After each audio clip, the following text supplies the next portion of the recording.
Good evening. Welcome, everyone, to the Center for Emerging Markets, the Nardone Distinguished Speaker Series. Delighted today that we have Gianluca Pettiti from Thermo Fisher Scientific. He was just telling me that he could have been in Italy visiting a Ferrari factory and maybe driving a Ferrari tomorrow because he's on the board of HP, but he gave it up to be here. So let's give him a big welcome.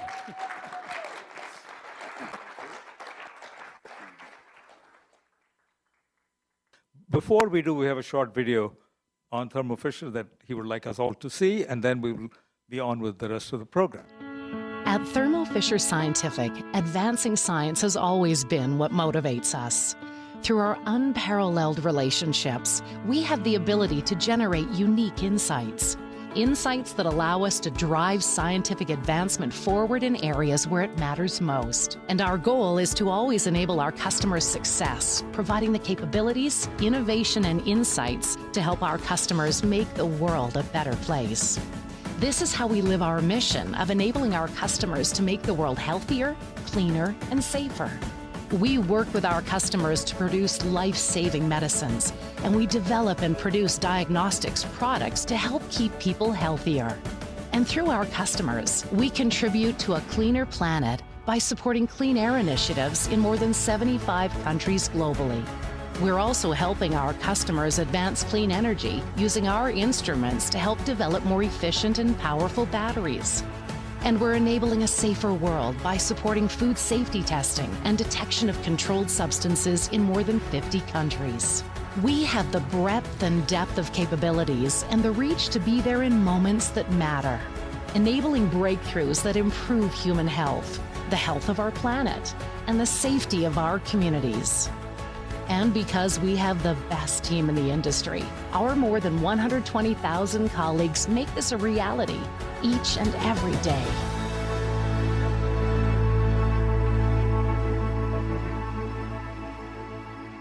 Welcome, Gianluca.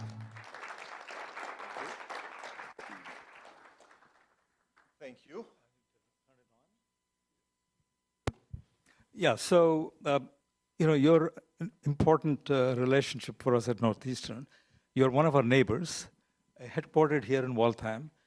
And last I checked, you're like a $45 billion company in terms of revenues, almost $200 billion in market cap, 50 countries in which you operate, I think with 125,000 employees.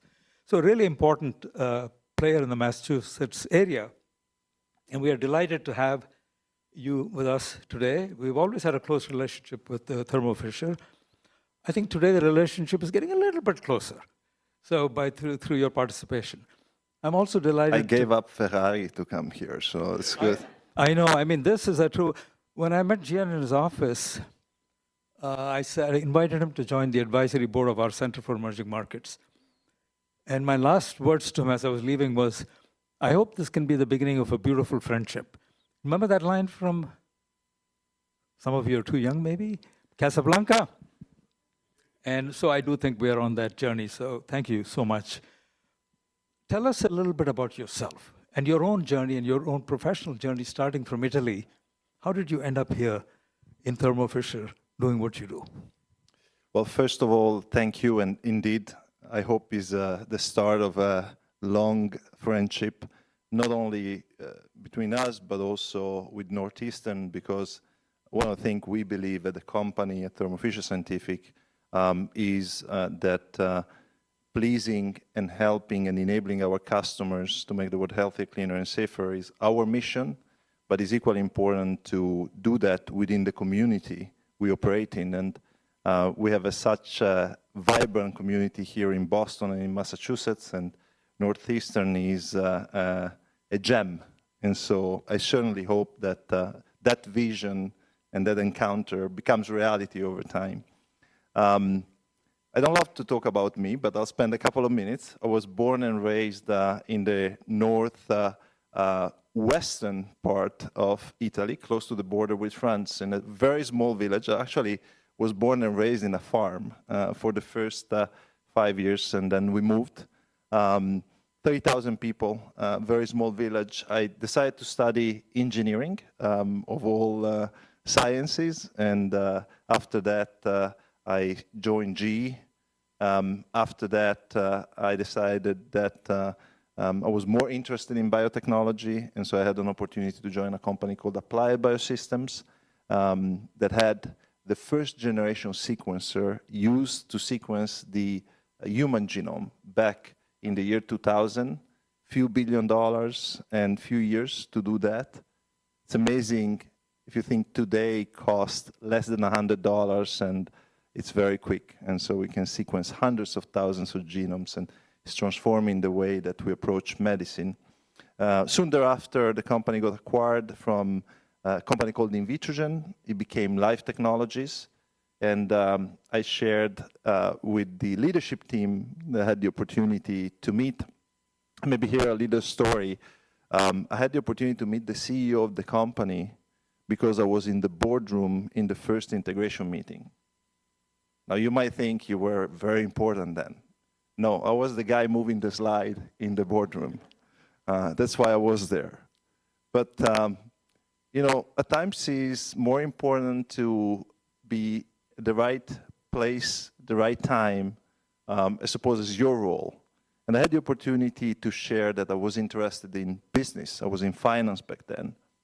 And soon thereafter, I get a call and said, if you're really interested in business, there's an opportunity to go and run our business in South America. I said, have you ever been to Brazil?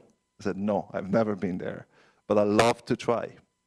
So I got on a plane and got down to South America, ended up spending 3 years in Brazil. They often ask me, what was your biggest achievement in South America? And I immediately go to the business side of things.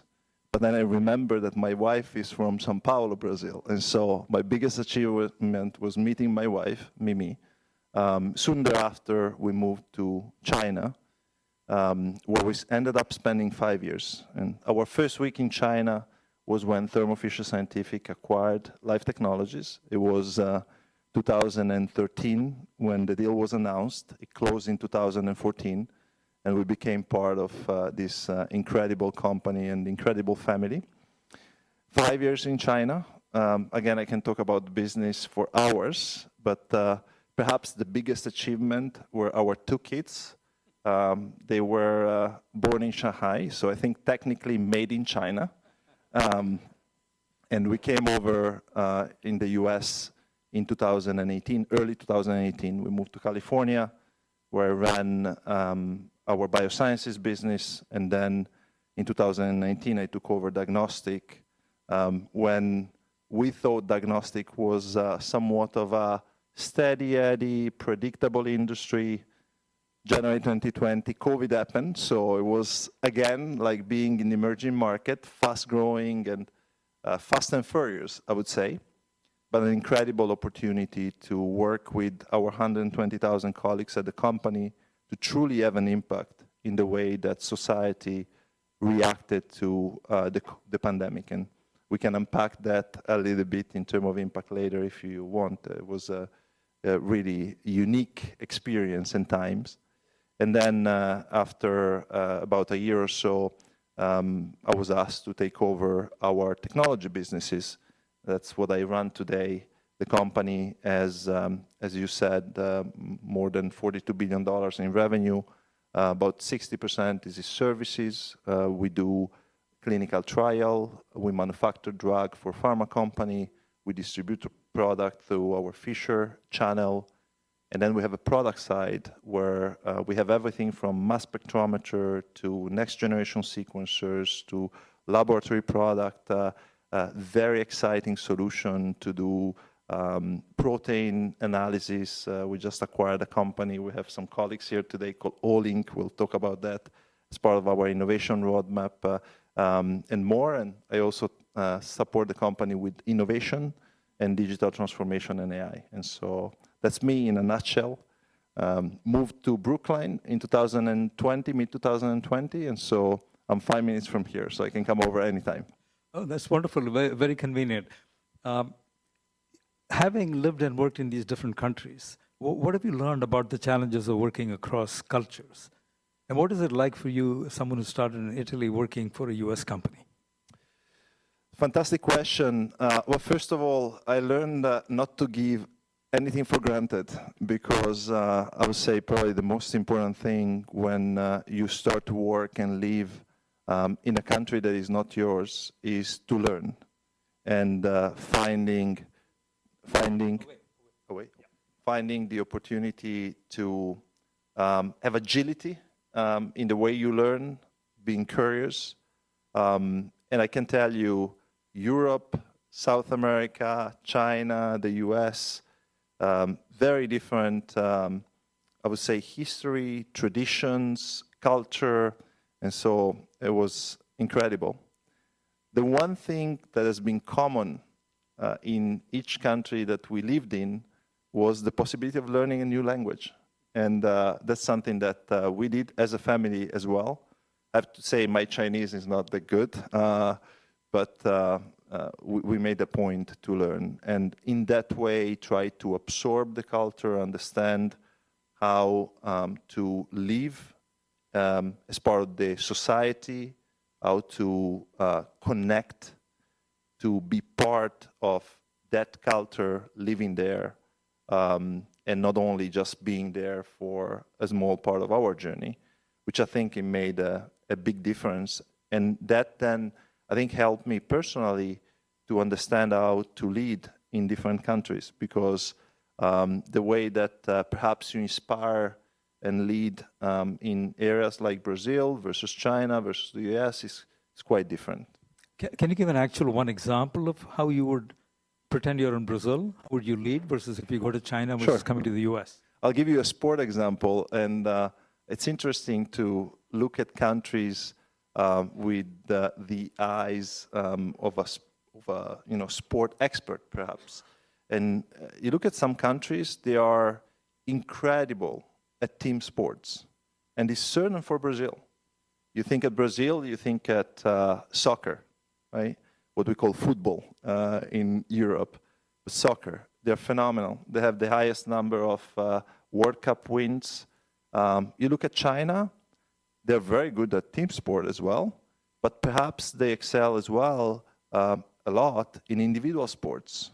You look at table tennis as an example, athletic, all the incredible medals that they win typically at the Olympics.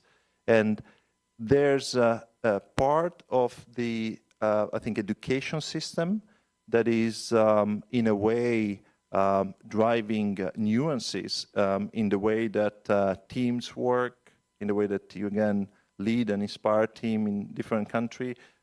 Some cultures are more focused on individual success and clarity of direction.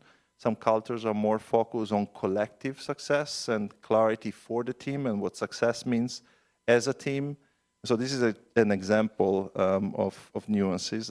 I'll say China's been more of a direct steering wheel kind of experience. Brazil was more of a, we're on a bus and we need to make sure that we enjoy the journey and as well as the destination. Thank you. Let's dive into the question of innovation, because that's an important part of what you did in all these countries. How does Thermo Fisher use a country like India, like China? We'll start with China, we'll get to India later. How do you use China in your overall strategy for the company? Yes, and it's interesting because if you ask this question in 5 years intervals, you'll get a very different answer. And so instead of giving you a snapshot, I'll give you maybe a little bit of the history and the movie. China really started for us more than 40 years ago as a country where we distributed product through distributors. Then it evolved to be a country where we had direct commercial presence. We invested a lot in terms of not only sales, but technical support, scientific support to help customers. And I would say this is true in most of the emerging market. We soon realized then that we needed something more. Incredible potential in terms of end market in China. And so we built manufacturing, as most of the large multinational company did. Perhaps a nuance. We didn't build as much in China for the rest of the world. We tended to build, as part of our strategy, in China for China. And as such, we also decided that it was important to innovate in China, to stay close to our customers, understanding the nuances of those customers that had very different needs in terms of price point, in terms of features, in certain instances compared to our global customers. And so we built in 2012, 2013, our China Innovation Center, where we have now more than 100 scientists and engineers. And we focused our innovation effort in markets that were very relevant for our Chinese customers. And so today, we have several thousand colleagues in China. China accounts approximately 8% of our total revenue. We have everything from engineering, R&D, manufacturing, customer experience center, commercial, distribution. So it's a full-blown P&L, and it's been a very good country for us. And did you get into the value segment through an acquisition, or did you actually develop it organically? It actually is a mix, but a few years back, we acquired a couple of companies, as an example, in our life science solution part of the portfolio, where we have a very large component of the portfolio. By the way, life science solution, we do anything from a genetic analyzer all the way to single enzymes that are used to maybe extract DNA and then analyze DNA. And so you go from hundreds of thousands of dollars of instrumentation all the way to a reagent that may be essential for a researcher or a doctor that is doing a diagnostic, but that costs $2. So that's the span of the value proposition. And in some of the reagent portfolio, was incredibly important to be able to compete on value because of the pressure that we're getting from competitors that perhaps were originated and funded in emerging market with different cost position. And so over the years, we added to our portfolio through acquisition. We both a couple of companies in Europe, one in Eastern Europe is an example, that allowed us to enter the low-end part of the market and have a good, better, best kind of offering so that we could continue to serve customers that wanted the premium, the Ferrari of our biosciences portfolio, all the way to having customer where they wanted to have more of a value offering. And so right now we're in a position of being able to span across that. And in emerging market, we're seeing more and more for specific application, this product line on the low end part of the spectrum growing a lot faster. Ferrari is still on your mind. We're going to open it up for questions from the audience in just a minute, but let me ask you one or two final questions. You, in Thermo Fisher, do both growth, organic and inorganic. How do you see the relationship between the two? I mean, if people believe that you can always buy something, then why bother developing it internally? That's an excellent question, and our strategy has been grounded on being able to grow our business organically and do it very well. And you look at our long-term aspiration from an organic growth standpoint, and we constantly plan to grow 3 points faster than market. And so you look at our long-term plan, and you're looking at 7 to 9% growth in the market that is growing 4 to 6%, and that's purely our organic aspiration. Having said that, and by the way, when you look at how you grow organically, you have high impact innovation. We invest $1.3 billion a year. $1.3 billion, a lot of money, in developing new products every year. And that is at the core of our organic growth. And that $1.3 billion supports about 50% of our revenue. So it's 67% of revenue. Is a very material commitment to grow organically. Then you look at our commercial effort. We have one of the largest e-business channels, e-commerce channels. We have close to $10 billion in revenue going through the web. And with that, tens of thousands of colleagues that are serving customers every day. This is an unparalleled commercial engine in the space. And so we keep gaining share through that effort. And then because of the scale, we serve, I didn't touch base on that, but it's important. We actually serve 4 main markets. The pharma and biotech market is approximately 60% of our revenue. Academic and government is about 15%. Diagnostics is about 15%. And industrial is about 10%. Just round number, slightly different percentage, but you get an idea. When you look at the pharma and biotech, this is our largest segment. We can serve our pharma and biotech customers everything from the small reagent I was articulating before, using research or instrumentation, all the way to running their clinical trials, all the way to manufacturing their drugs. And we have very large relationships with large pharma companies, to the extent that we became a trusted partner for them. And that's the third pillar of our organic growth strategy. So that gives us a tremendous opportunity to continue to grow organically. Having said that, we're very focused in continuing to add to the portfolio as we see fit and when it makes the most sense for our customers. And the Olink acquisition, as an example we were mentioning before, is a great example of how we did that in the proteomics space. Our customers were asking us for the capability of mapping proteins in plasma samples so that they could see the correlation between the protein in our body and diseases. And we didn't have a good solution, so we decided to buy the world-leading proteomics company.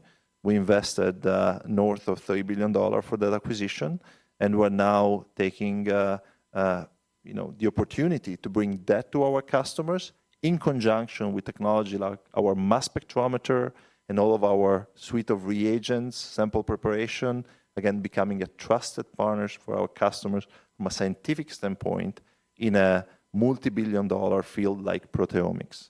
So that's an example on where we didn't have the right technology internally. We actually added capability non-organically, leveraging our balance sheet. And so it's an articulated strategy. We're incredibly committed and focused on growing organically and adding to that with the non-organic and M&A strategy.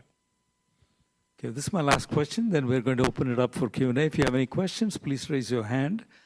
You yourself are a product of an acquisition by Thermo Fisher. How good is the company at integrating acquisitions? Fantastic. I had the same haircut when I was acquired and now, just to clarify. It has been an incredible experience. When we were acquired at Life Technologies, I was in China.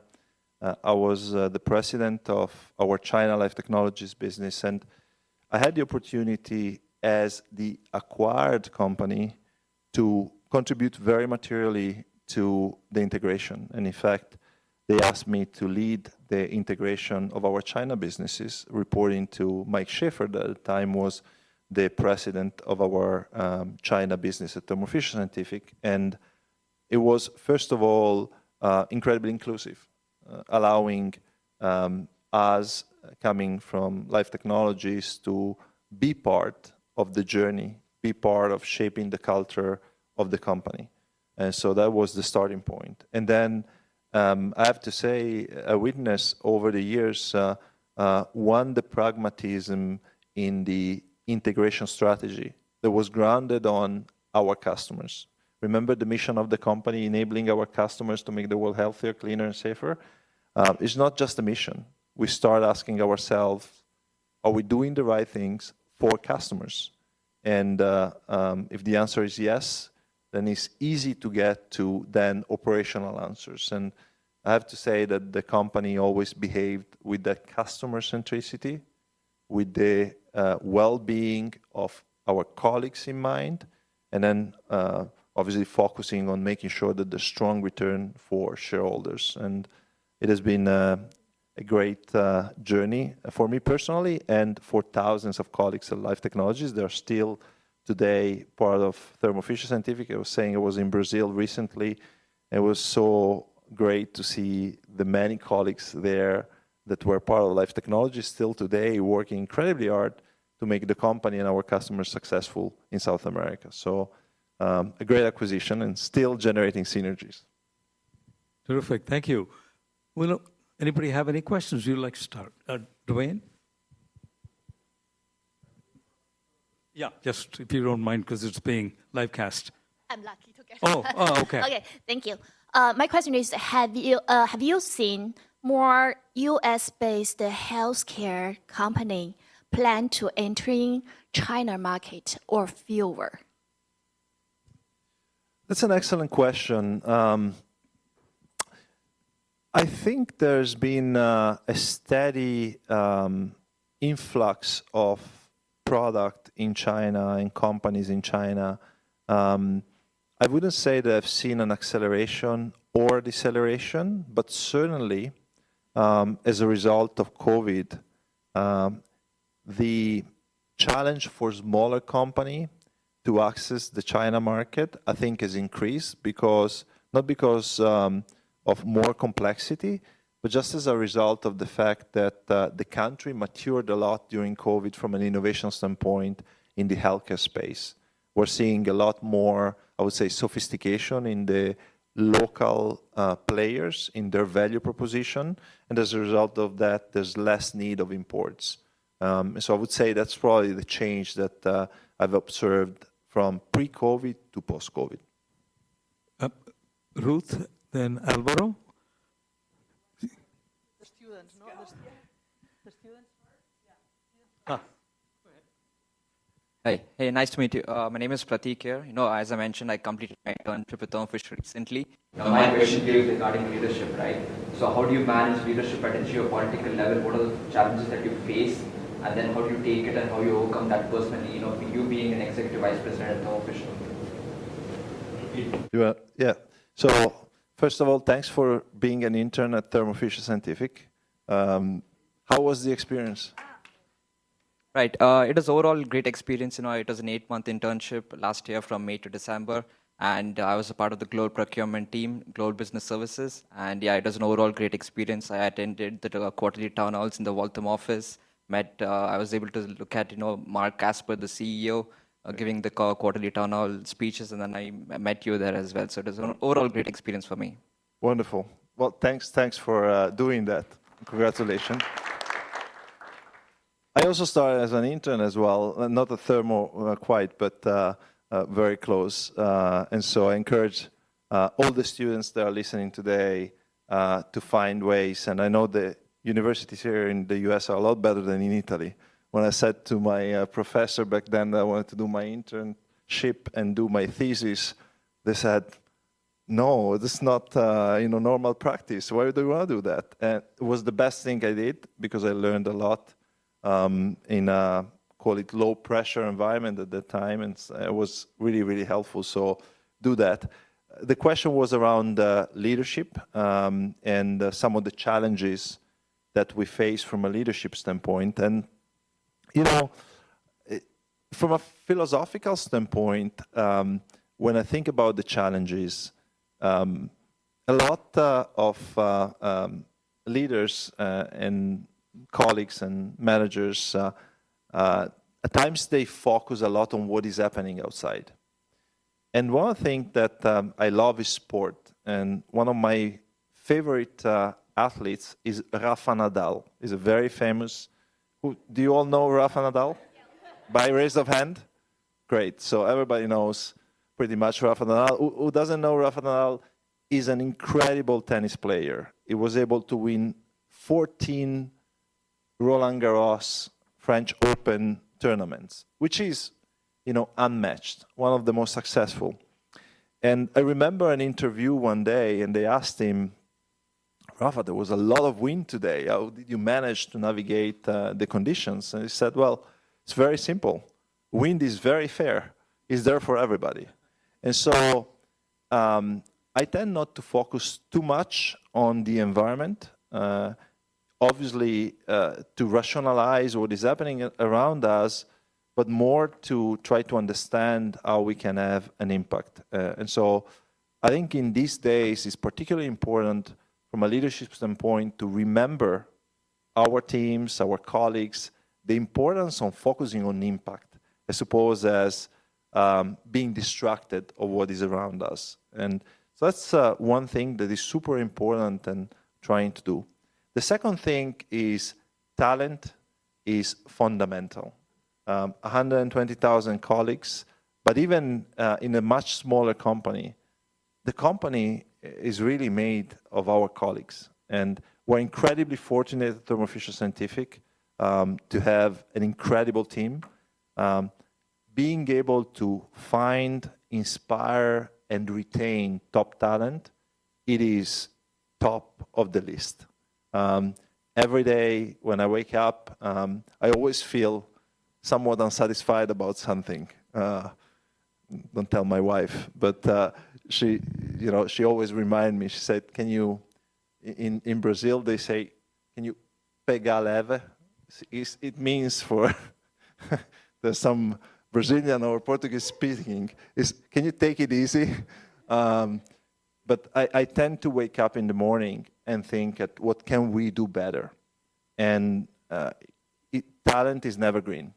It's like AI these days. It is never green. And so finding the areas where you want to continue to be, I would say paranoid, but very focused on making sure that you drive maximum impact is super important, and talent is top of mind all the time. So there are a couple of things, then there's a few others, but we can talk a lot more later. Yeah, Ruth? Hello. Well, just be patient because I think Carlos Alcaraz will be the next Rafa Nadal. Well, Mr. Pettiti, thank you so much for your insights so far. Really appreciate it. Congratulations on a great career, and also thank you for being a member of the Center for Emerging Markets. My name is Ruth Aguilera. I'm a professor in the International Business and Strategy Group. And my question is a little bit following up from the last question related to how the pieces fit together for such an amazing global company, right?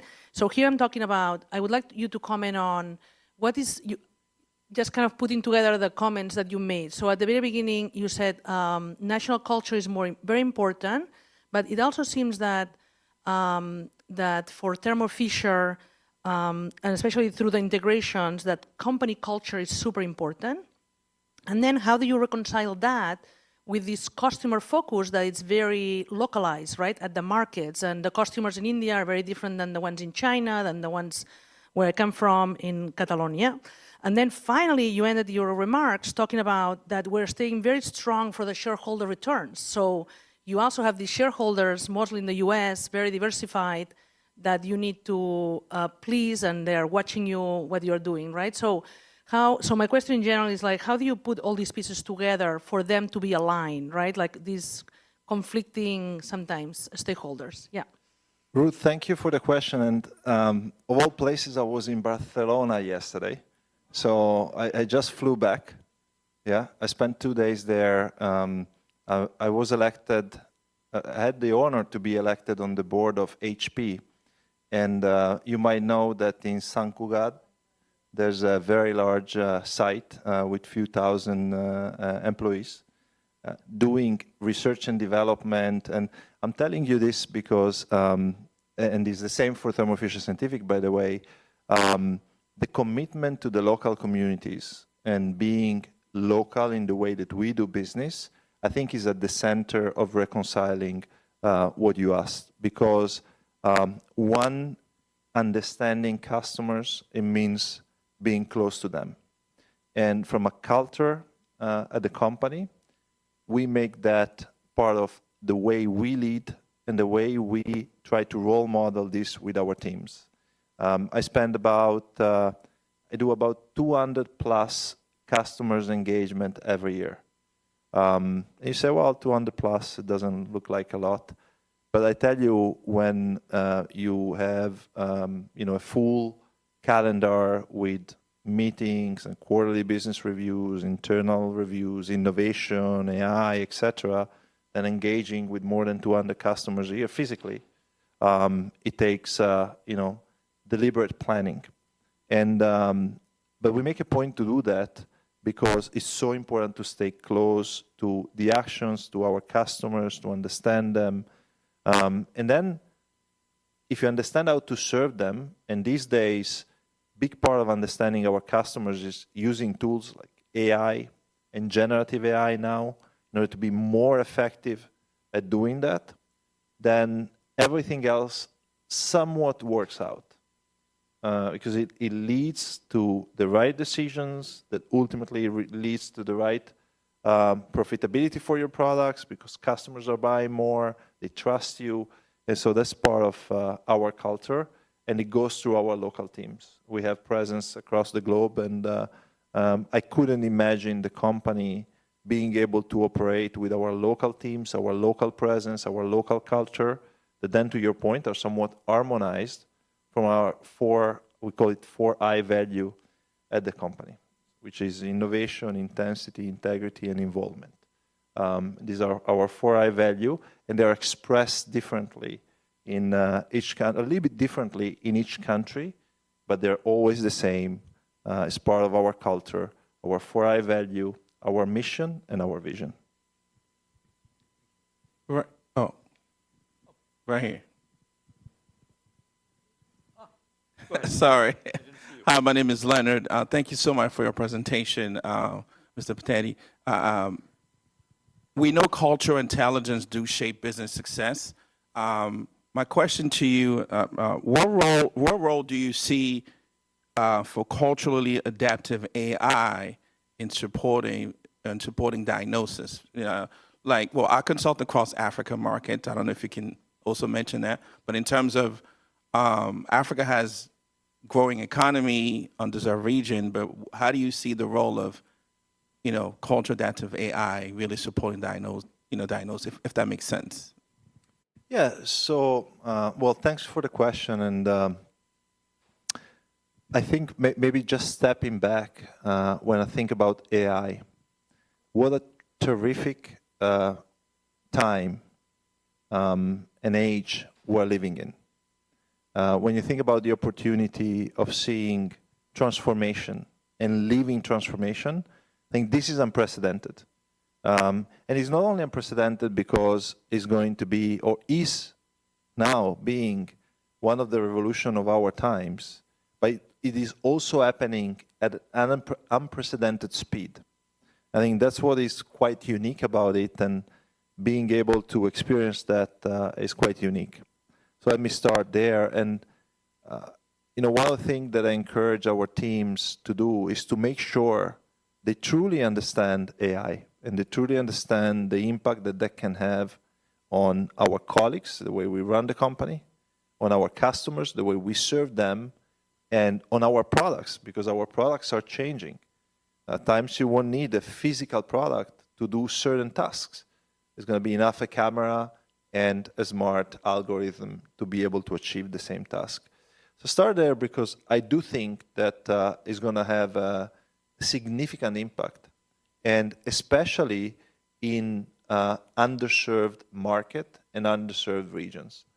And I can tell that quite for certain because when you look at some of the technology and innovation that allowed emerging countries to leapfrog, think just that mobile networks in China, having entire part of the country never have to have a landline, and just leapfrogging to an ecosystem of digital technologies based on mobile phone, based on WeChat back then when we were there, advancing at a speed that actually out-innovated some of the digital innovation here, as an example, is quite telling. And so I think it's going to be transformational, especially for underserved regions.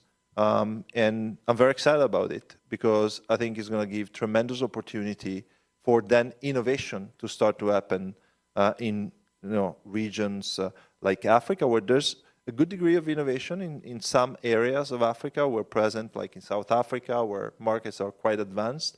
But other parts of Africa, obviously, they can benefit from this leapfrogging effect that I think AI will help with. So I'm quite excited about it. Excellent. My name is Álvaro Cuervo. I'm also a professor in the International Business and Strategy Group. Most people say acquisitions, bad idea. Most of them fail because you pay a premium, and then it's really difficult to basically recover that premium. What do you do other than the traditional synergies and cost cutting and all these things? What does Thermo Fisher do better than others to basically be able to recover the premium in the acquisitions? When I think at the price of acquisitions, is actually a fantastic question, which has an easy answer. That is, when you look at our history from an acquisition standpoint and value creation, we're well known in the market to be very rational buyers. And so we tend to look at what the business is before. Are we the rightful owner? And when you think of the rightful owner, you go back to the same principle that we discussed for the entirety of the evening. One, does it make sense for our customers and more sense to be served on this specific technology from us compared to someone else? Which means, is there synergies across our portfolio? And if the answer is yes, it's one box that gets checked. And then you look at the scale of the company. Some of the companies that don't have scale. A good example is Olink. Imagine the access that they are getting overnight to customers across the globe. And so there's tremendous commercial synergies that means accelerated growth. So when you look at our history of acquisition, it's been a very successful one, and that's why you see consistent value creation for the company. But having said that, we look at hundreds of targets every year. And we typically action less than 10 in a given year. Most small tuck-in acquisition and then few large ones. Hi, my name is Saifuddin. I'm a master's student in International Relations and Global Studies. And my question's for you. So how can developing countries in the Middle East and Africa navigate the geopolitical tensions nowadays? Keep the mic. Yeah. Oh, yeah, sorry. To take part of the innovation economy while addressing the challenges posed by the globalization and the protectionism that we see nowadays. Well, thanks for the question. I go back probably to AI and digital and saying how much of an opportunity it is to allow for innovation to democratize more globally. And I'm a true believer that we're going to start to see a lot more innovation happening in a decentralized fashion as a result of what AI is unlocking, which is creativity, capability to do things at scale. I wouldn't be surprised if we see the first unicorn company having one employee, the founder only. Maybe someone in this room. Let me know if you have that idea, because I'll be a glad investor in that company. But I think there's a tremendous opportunity to leverage AI and digital technologies to actually activate and accelerate innovation. So that's one. I'll say the second one, which would be a recommendation, having lived in many of the developing countries and emerging market, is the value of focus and making sure that innovation is relevant for what is happening in the country. I was recently talking with a friend of mine that has a VC in Brazil, and they've been laser focused on agriculture and technology in the ag space. And I've tried to convince him to look at biotechnology for the last 10 years. And he consistently tells me, with a great conversation, but no thank you. And the reason is that that part of the economy in Brazil is so much more relevant. And I truly appreciate his commitment to staying focused because resources are limited and it has been incredibly successful. And so I think if you combine some of the new technologies with something that is incredibly relevant for those specific countries, then you actually get an incredible mix of opportunities going forward. Thank you. Thank you. Hi. I'm Rodrigo de Mello. I'm professor at Bentley University. Thanks for your time. So I'd like to hear more about how you manage innovations concerning like different products, different ways of managing partnerships in light of different political institutions in different emerging markets. So you mentioned here China and Brazil, for example. So China is an authoritarian country, right? Maybe more predictable than, let's say, Brazil, which has 20 political parties that negotiate with the president in order to, for the president to stay in power, right? So just as an example, the average tenure of the head of the governmental agencies in charge of innovation in Brazil is less than a year, right? So how do you cope with that? Because I'm assuming also the government plays a huge role in reducing transaction costs, right? In managing the partnership between the firm and universities. So I'd like to hear a little bit more about the differences, for example, between China and Brazil. Thank you for the question. Let me say that I'm from Italy, so it's not quite Switzerland, but is very close to Switzerland. And by the way, I think Italy, and you might fact check me on that, but I don't know if it's a global statistic or a European statistic, but I know by a fact that Italy is the country with the highest number of government post-World War II.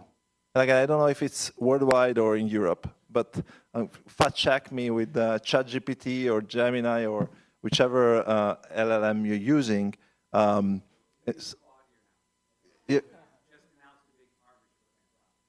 So check on Claude. I love Anthropics. I actually love all LLMs.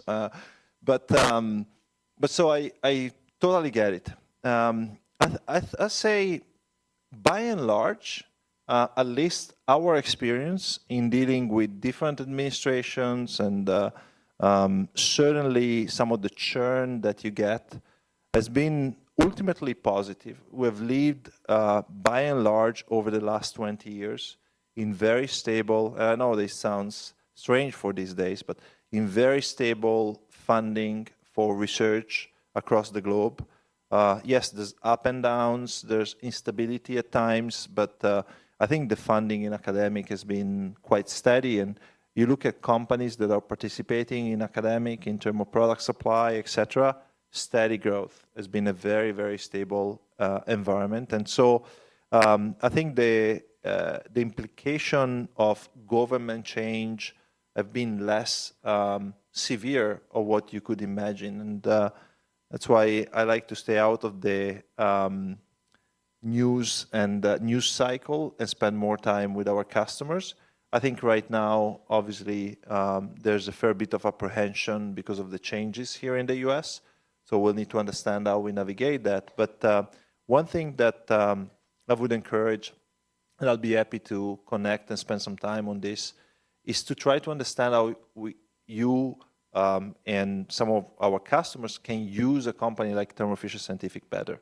One part of our value proposition, again, because of our scale, is the capability of serving our customers across so many things that our customers buy, that in times when there's pressure, you can get really good economy of scale by consolidating supply from fewer company, not one company, but fewer company. And it's definitely something that we do very well with our channel and with Fisher Scientific. And so that's something that perhaps we can discuss and how we can support and help our customers better in an environment of probably less stability compared to what we've seen over the last 20 years. Hopefully it's helpful. Okay. I think we have time for one more from Maurizio, and then we may have to wrap it up. Yeah. Hey, good evening. My name is Maurizio. I'm actually a student in Ravi's class, and I'm Piacere. I actually work at Sanofi with Thermo Fisher. Does a lot of work. I'm in the brand Bay Forwardist that's over in North Carolina. So I'm here amongst a lot of other students, and I know you have spoken about it a little bit, but as someone who's passionate about healthcare strategy and innovation, what suggestions or advice would you give all of us as we go and build our careers to make a more impact on emerging markets and developing markets? Sure. Well, I say don't shy away to spend time in emerging market. I think it's a great opportunity if you're passionate about it. And I certainly am, despite the fact that we moved to the US. I spend a significant amount of my time in emerging market. One, because I love our teams there, but also because I feel very passionate about the impact that we can have in those countries. And so there's nothing better than our human commitment to be in the emerging market, be present, and spend time there. And then I think seeking organizations, whether it's the one that you build. I know there's a lot of entrepreneur and future entrepreneur here and perhaps listening, but also, if you join companies, it's great to be in an organization that values talent and give opportunity. Like I was incredibly fortunate of having the opportunity to go and live in many different countries before coming to the US and contribute. And so joining a company that allows ultimately talent to actually fulfill what they feel is their purpose, their passion, has no price, truly. And again, I was fortunate. Thermo Fisher Scientific is a great organization for that. So you're working for a great organization. Sanofi is a fantastic company, great partners of ours as well. And so I think that's a good mix. Thank you. Let's give a big round of applause to Gianluca. Thank you very much. Thank you for your attention. Thank you.